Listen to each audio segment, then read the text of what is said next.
Hey y'all, so apparently there was an issue with the audio in the first video, so I'm gonna go back through and talk about it in that first one. There's gonna be a Zoom meeting set up for noon to 1 this week on Monday through Friday, obviously. If you need me to go over stuff or want to talk about something, noon to 1, I'll have that open up. You can kind of hop on, figure out what you need, and then you can good to go. You can see all of it, doesn't matter. So I'm gonna go through and read through these real quick. We're doing C and D today. The excerpt below is from an interview with Lord Louis Mountbatten, the last British leader of India.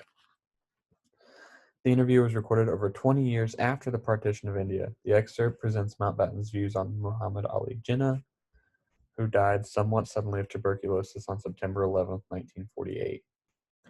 You see, Jinnah was so much of a one-man band. If somebody had told me he's going to be dead in a few months, I'm asking myself this question now, would I have said, let's hold India together and not divide it? Most probably. Jinnah was a lunatic. He was absolutely, completely impossible. I don't think we could have waited for him to die because I don't think we neither could have afforded the time nor could we have felt certain of it. But what we could have done is to argue with him in a very different way. I assumed I was dealing with a man who was there for keeps and had Pakistan as his object on which I couldn't steer him around.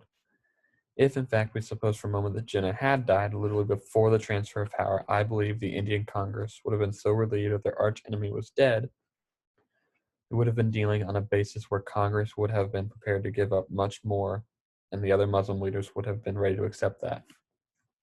It's a horrifying thought that we were never told. Anyway, that I wasn't told that Jinnah was dying was almost criminal. The only chance, I'm saying this now on the spur of the moment, it was the only chance we had of keeping some form of unified India, because he was the only stumbling block. The others were not so obdurate, and I'm sure the Congress would have found some compromise with them.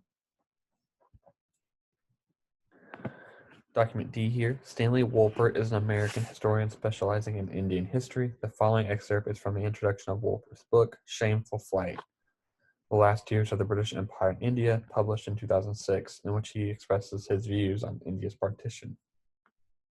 Wolpert has made several trips to India. In mid-August of 1947, the world's mightiest empire, Great Britain, abandoned its vow to protect one-fifth of humankind.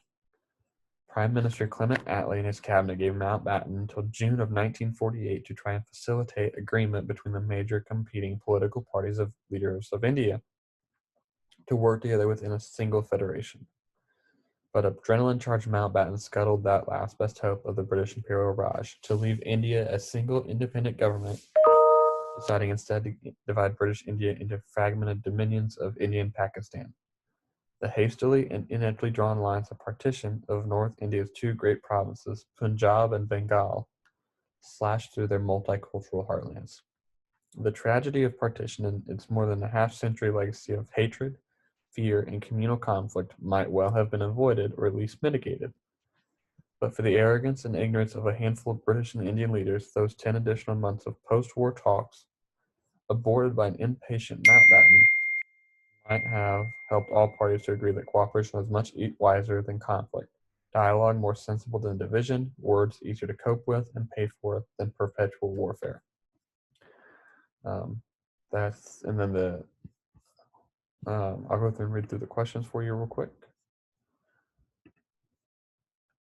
Question 1, use document C to help you. Who is speaking in this document? Lord Mountbatten, Muhammad Jinnah, Gandhi, or Nehru.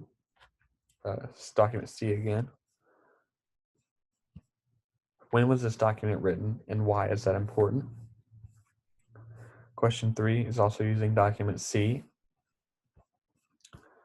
According to Lord Mountbatten, what role did Muhammad Ali Jinnah play in the creation of Pakistan? Question 4, use document D this time. How is this source different from the others we have looked at? Do you think this is more or less reliable? Question 5, use document D again. According to the author, who is more responsible for the problems that happened during the partition of India?